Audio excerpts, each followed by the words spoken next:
এই আহ্বান করেছি।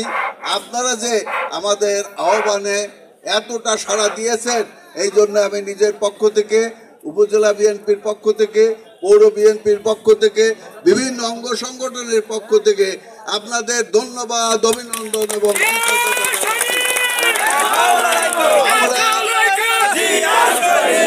আমরা বিএনপি করি।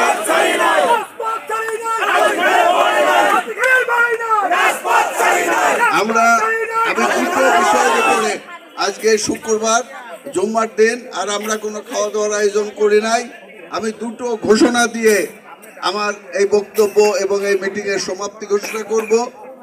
এক হলো যে আমাদের এখানে বিভিন্ন গ্রুপ, আমরা এক গ্রুপ, আমাদের প্রতিপক্ষ আর এক গ্রুপ এখন হয়ে গেছে। নমিনেশন নিয়ে অনেকেই দৌড়াদৌড়ি করছে, তার ভিতরে দল যাকে সমর্থন, দল তাকে পছন্দ করে তাকেই দেবে, এইটাই নিয়ম। তবে আমরা এখন পর্যন্ত আমরা যেটা ঘোষণা করেছে, এটা বলা হচ্ছে যে এটা প্রাথমিক ঘোষণা,